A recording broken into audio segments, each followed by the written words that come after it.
Mrs. Driscoll, our fourth grade teacher. Mr. Well, she spilled the beans and told me that Mr. Driscoll had in his possession, and he's had him for a while now, Google Glass. Now, you know that. I know a lot of you have come up to me today and said, wow, Google Glass went on sale today at 9 o'clock this morning, right? Yeah. So how many people have ran out from school and gotten their pair of Google Glass? So, who knows how much they're selling for? Not 10 cajillion billion. What? $1,500. So save your allowance. Mr. Driscoll is going to introduce himself to you and how he came into possession of these. And I want you to give him your complete attention. While he's talking, think of some questions as well. Okay? And you're going to be good audience participants, right?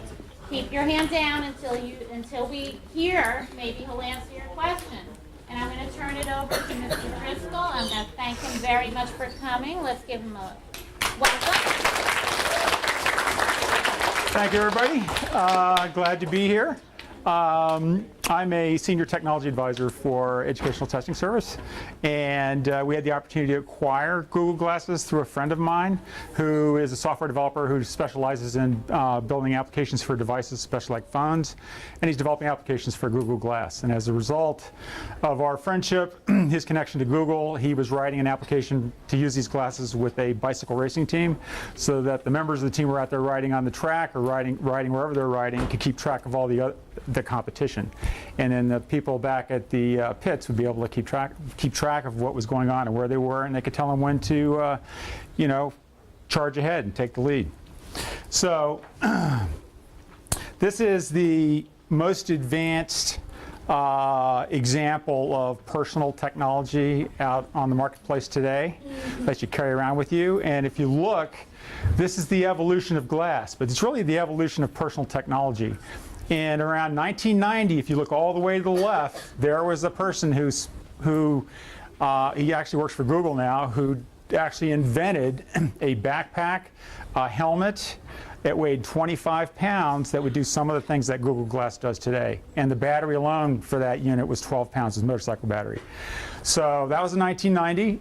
And then in the, let's say, early 2000s, we had laptops with cameras and Wi-Fi, right? So I could actually walk around and take pictures of things and get information if I had a Wi-Fi connection.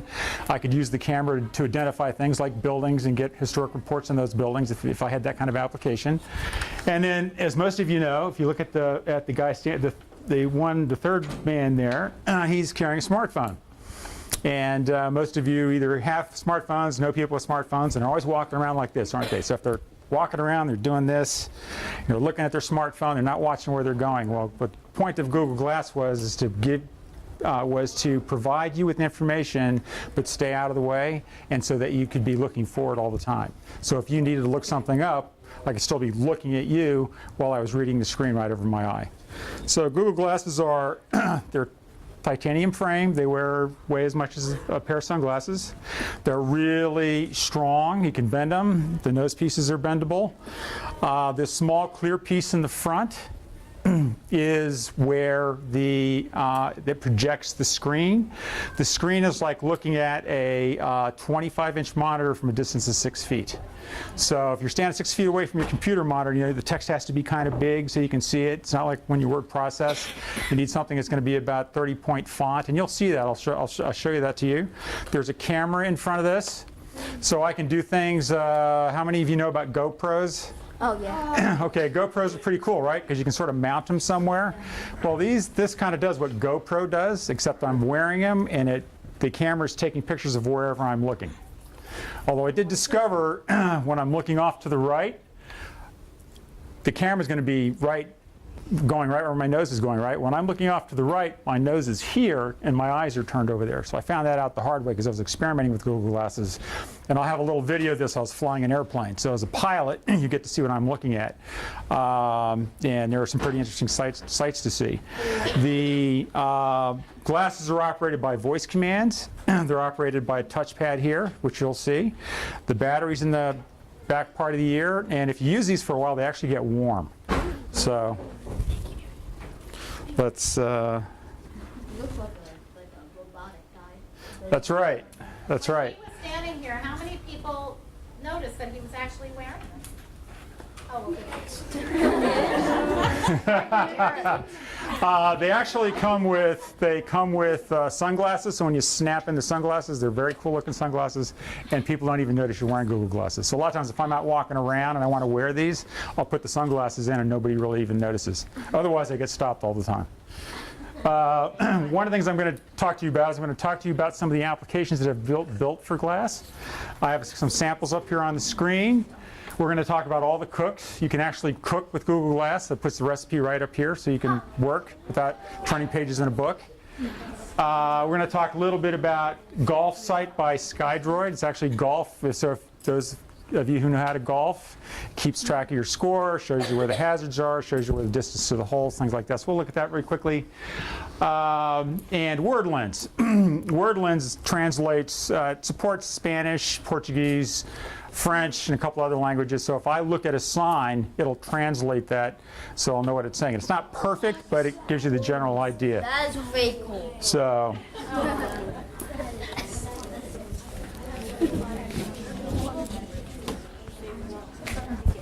okay.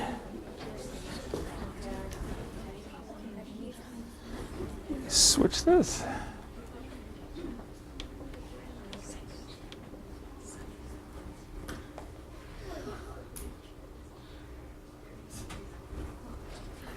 Now I'm going to screencast. That's all right. Okay.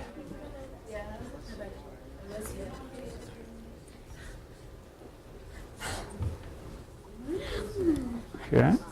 Do you have to have like a Google form to use this? Okay. That's what I'm seeing right now. That's the home screen for Google Glass. Oh, that's cool. Okay, so a voice command is, OK Glass, and it gives me a set of things that I can do. And I'm not going to start a round of golf right now. You know what, maybe we'll let this go for a minute. Let's see what happens. Sometimes this doesn't work very well if I don't have a good GPS signal. Here we go, Trenton Country Club. Okay. I'm on the first hole. It's 7,500 yards. That's a pretty long hole for a par 4. Okay, so let's see what I can do here. Well, I'm not going to enter my score. I haven't started yet. Okay, where are the hazards? Okay, this hole has a couple hazards. Hole 1 has a sand trap on the right-hand side. It has a sand trap on the left-hand side, and it's 7,500 yards out. Okay? And you notice when I was going back and forth between the hazards, I was doing this with my finger. And when I want to go back up through the menu structure, I swipe down with my hand. Okay, so I'm going to, since I'm not a wonderful golfer, I'm going to give myself a bogey. How's that? So now we're on hole 2. That's what it looks like. That's a long part. Okay, that's what hole 2 looks like. I've never played Trenton Country Club. And again, another 8,000 yard hole. Not a very good place for me to golf, personally. Okay, let's enter a score. Let's say I did really good here. We'll give ourselves a birdie. I'm on hole 3. Okay. Give yourself like Give yourself a whole one.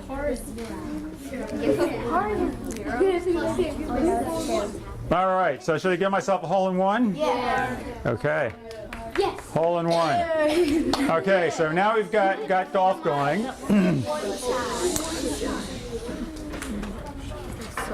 Right? And now I want to see. I'm going to bring up the score. There's my scorecard. Oh. Look at that. You notice how if you look at the bottom, the score is color coded. So the 1 is a dark blue, par's light blue, and then the 5, which is a double bogey, I believe, is an orange, or it's a bogey. Okay. All right. So we're going to end this game. I'm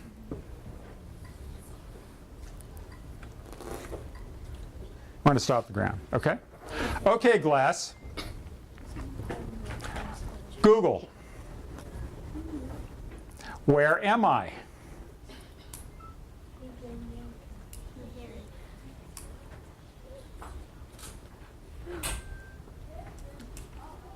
Can you hear it?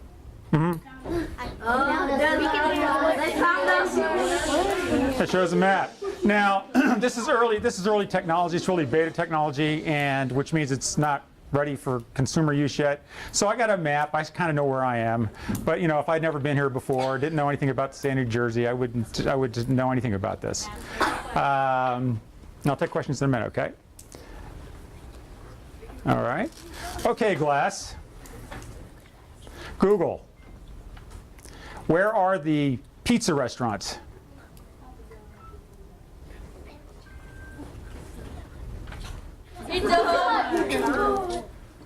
Okay. Pizza Ranch. Oh. Okay. Okay. Now I can also swipe. Now you notice I've used voice commands, but I can also do this. Okay. So I'm going to send a message.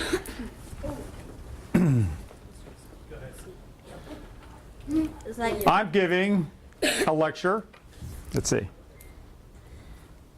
I'm giving a lecture to students at Lawrence Intermediate School. Yeah. I have to be very careful about my pronunciation, otherwise it doesn't get it quite right.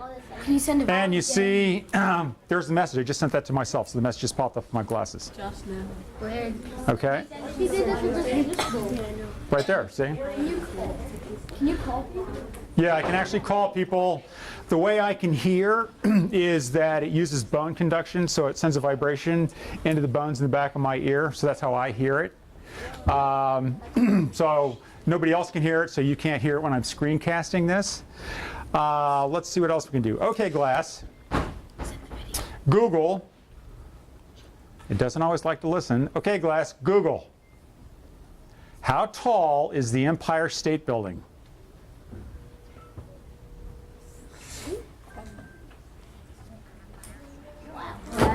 Okay.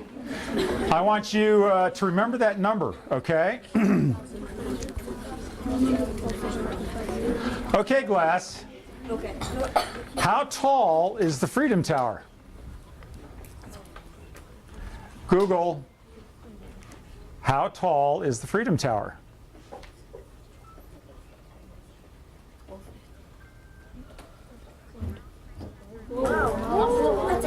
Okay.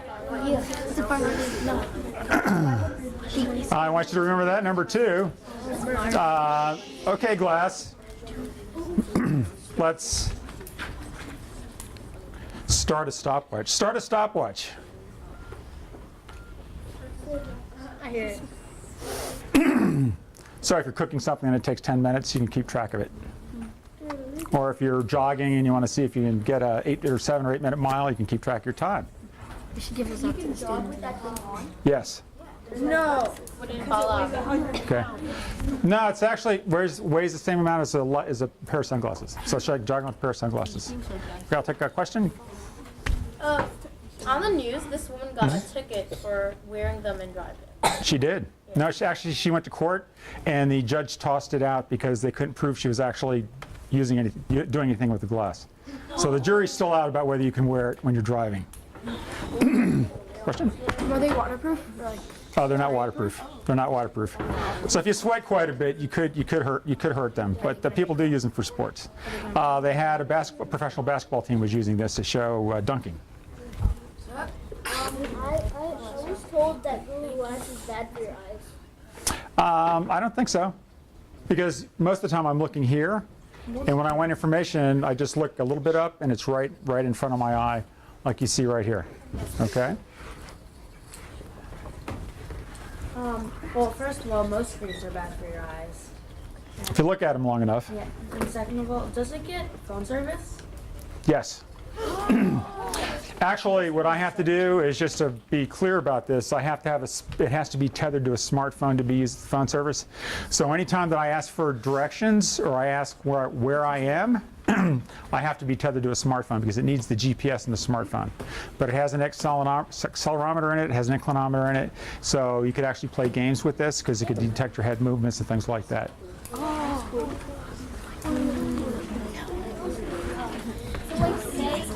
You have to speak up.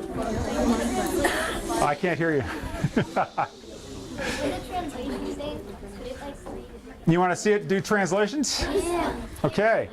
Let's check something out here. Okay, I got 22% of my battery left, so I think we've got enough. And by the way, it's 67 degrees right now. Thank you. Okay. Okay. How long is the battery? I need a, if I wear this at work and I'm just doing normal things at work, the battery will last me about 8 hours. But if I am taking continuous video, about 25 minutes. So video really burns the power. The other thing that I can do, I can't do it right now, but I can actually make video conference calls with this.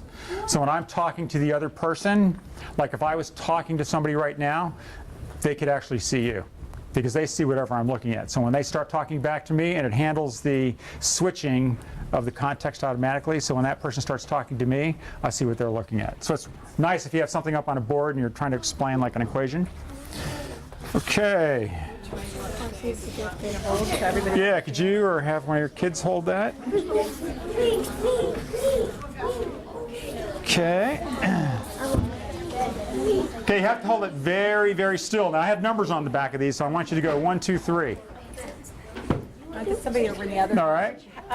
Matt, could you hold one? Can I hold them? Here, you're number 1. I have 3. So why don't you guys go right over here? Okay, you have to look. I want you to look right at me. Now this is Spanish. Now you'll notice the translation's not going to be, if you speak Spanish and can read Spanish, you'll know exactly what's going on here. But what you'll see is the English translation. You'll know what the signs mean. They don't necessarily be grammatically correct. Okay? Okay, I'm going to do your number 1, right? No, I'm number 1. Okay, I want number 1 over here. Okay. Okay, Glass. Translate this.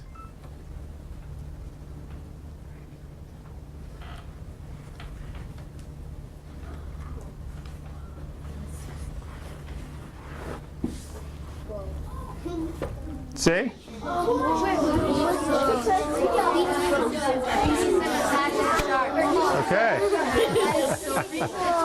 Is that pretty cool or what? Okay. Here's another one. Here's the second one.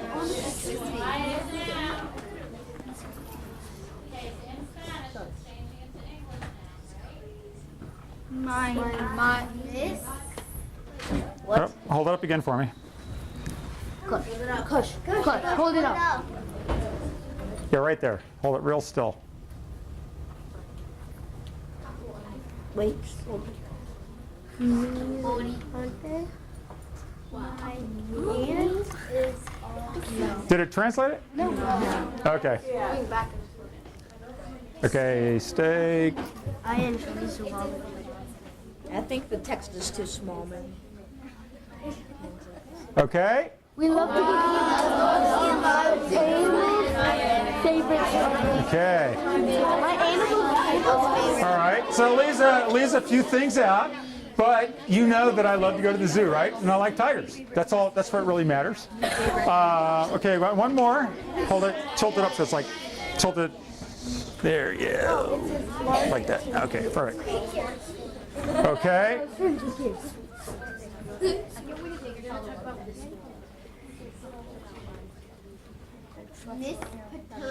My preferred of the school is large intermediate. My preferred. Yeah, Ross. And it rocks. It missed it, and it rocks. It just said rocks, okay?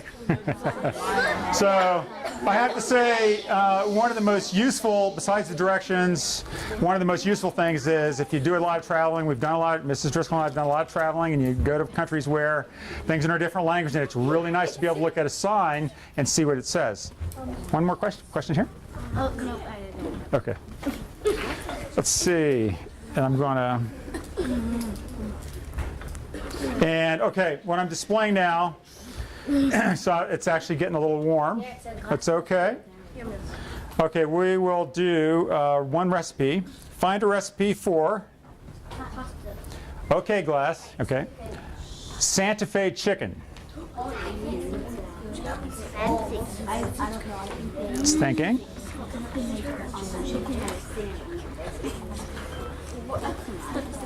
Wow. Okay, Santa Fe chicken. Searching all the cooks. Okay, easy schnitzel, which we can't see. Egg in a hole. Not sure where chicken fits in. Nuclear spice. Old-fashioned sun tea. Chicken casserole. Here, let's look at this one. Turn on the oven to bake. Okay, that's a good idea. Before I start actually getting all the ingredients out, I might as well get the oven started, right? So that's step one. Go to step two. Whoops. Boil 3 boneless chicken breasts. Shred them into tiny strips. Get a large rectangular pan. Add a family-sized can of cream chicken. Mix the cream of chicken, etc., etc. Okay. Crush 3 packs of Ritz crackers. Yeah, we don't make it that way. Place in the oven for 5 to 15 minutes, just long enough for the crackers to brown. Okay. Cool down, you're ready to eat. That fast?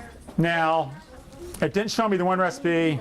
The one recipe I had on here, I was cutting chicken. The recipe said, okay, start the oven, which is good. Then it said, bring out the chicken and cut the chicken up, which is good. Add the spices. And it said, okay, now we want you to take the chicken and do something else with it. But I had to go to step 3 to find out. I can't navigate on this particular application. I can't make the screen go left or right. I want to see really what cooking at step 2 is, or at step 3. Well, the only way I can do that, and I got chicken on my hands, right, is do this. So there's a few kinks that have to be worked out. Okay? So you're getting to see some early technology. There should be mod. Can you do it with Sorry? Can you do it with other fingers? I can't hear you. Can you do it with other fingers besides your index finger? I can use any fingers that I want. The swipe has to be straight down. When I first got the glasses, I tend to do this. I kind of go at a 45-degree angle, and I couldn't get the glasses to work properly. So once I've trained myself, now I do it right. How do you charge it? I have a little charger, a little USB charger. You just plug it in the wall. And let's see, how am I doing on battery power? I got 16% left. Okay, it's not too bad. Wait, does it show the battery power that you have on your phone? No, it just shows me the battery power I have here. You said that that it has audio, you can make a phone Yes. call, you can make a video, but that we wouldn't hear the other person. You said something about the bone. It's bone conducting. It's bone conducting.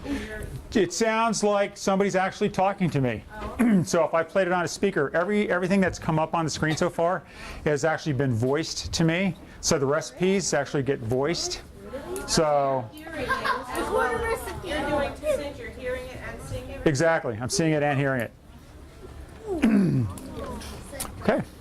Does the translation work if you're listening to someone speaking a different language? Not yet. Oh, because if That would be cool. There are some applications that do that, but they're not with Google Glass yet. Okay. are you going to show us the plane video? I can, yeah. Okay. Can you take a picture? Yes. Can you take a picture with me? Yes, I can. What's the picture? Watch. Can you play music? And you notice I have to tilt my head back because glass goes to sleep to conserve energy. So what I do is I tilt my head back 30 degrees to turn it back on. So now I'm back at the home screen. So I can say, okay, Glass, take a picture. Okay? take a picture of me. Right. You can also, I've turned this off. You can also take a picture by winking. When I'm wearing contacts, I tend to wink a lot, so I was taking pictures of like my shoes, my hand, top of the ceiling, just all kinds of weird things. Someone who already wears glasses, how can they use? Actually, when I went to Google, when I went with my friend, I had mine mail ordered to me. But when I went with my friend to get his Google glasses, the one I was telling you about earlier, we went to Google headquarters in New York. It's on top of Chelsea Piers, and we walked in, and the Google employees who wear glasses, like I wear glasses, but I have to wear contacts when I'm using these, had regular glass frames with this attachment off to the side. And Google has made arrangements with a couple upscale frame manufacturers to actually start to manufacture frames for Google Glass. You're actually kind of, you're on the translator. Okay. Okay. Thank you. Okay. So should I show a video or? Okay.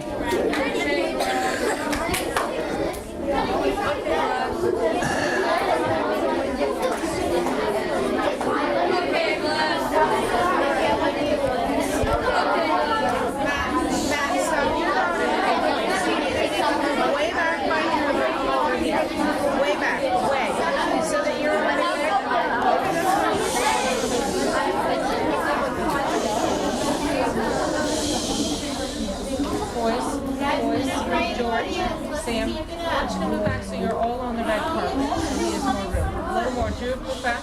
A little more, Sam. A little more, George.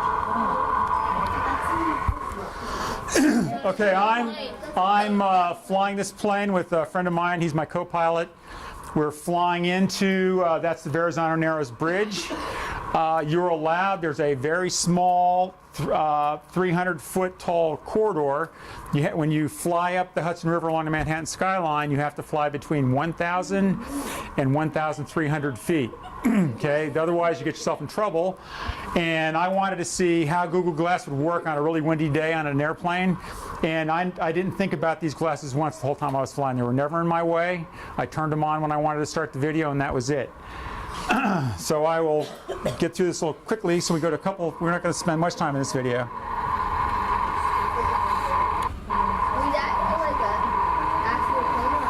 Yeah, it's a real plane. Wait, what was your battery after you did it? Okay. That's the Freedom Tower. How tall is it? 1,776 feet. Exactly. Okay. Now you'll notice I told you I am flying at 1,100 feet. I'm going to fly right past the Freedom Tower, and I'm going to be looking up at it. So watch the buildings. And the restriction here is I have to fly at a specific altitude, and I have to fly along the edge of the river over the water. So I'm flying over the top of the piers. Okay? His glasses video. Yeah, I videotaped it with the glasses. Okay? And that's New Jersey. And if you see off to the right, there's the Empire State Building. How tall is that? 1,250 feet. Excellent. You guys are good. Okay. So we're going to show, stop this one.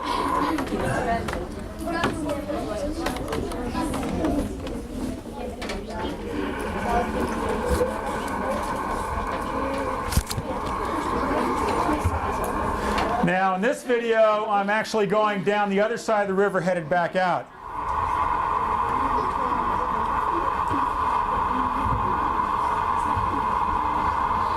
Okay, I'm going to show you something. So what's that in front of me? Okay, that's Staten Island as well. You're right. It's absolutely, you're right.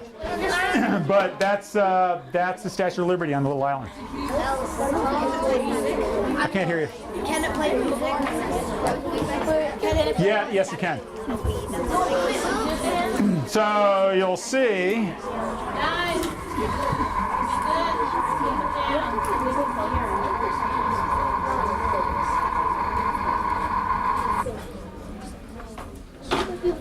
So you're allowed to fly right over the top of the Statue of Liberty. I could actually circle around it if I wanted to. And we'll show one more.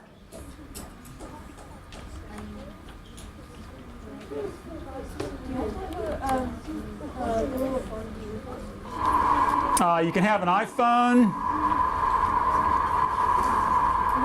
iPhone or an Android phone, but I have to tell you, it works better with an Android phone than it does with a.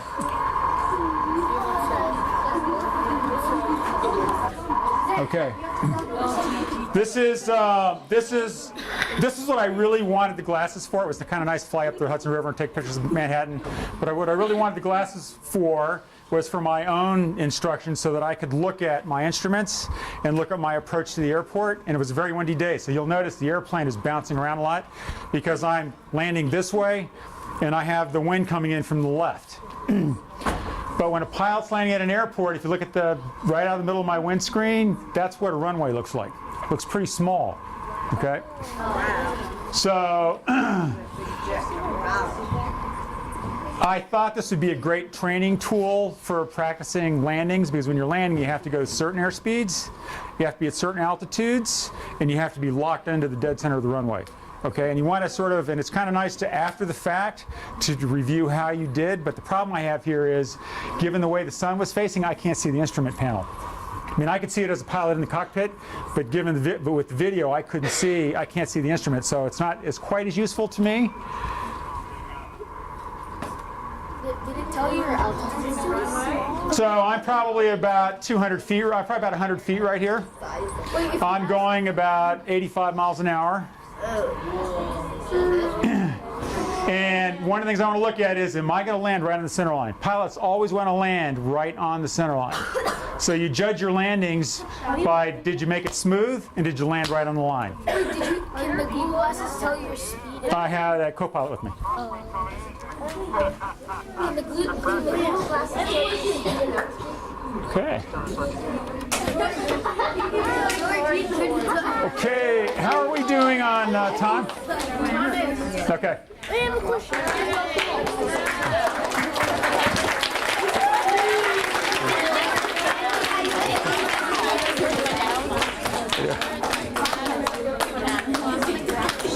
I'd like to thank Mr. Driscoll. He took a lot of time out of his day. He's supposed to be at work right now. Okay? And he prepared a lot for us. And I think we really need to give him one more round of applause.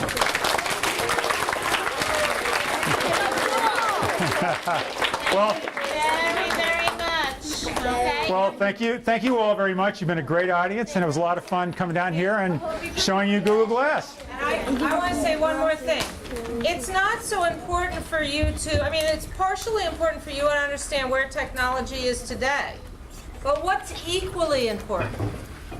Your dreams of where it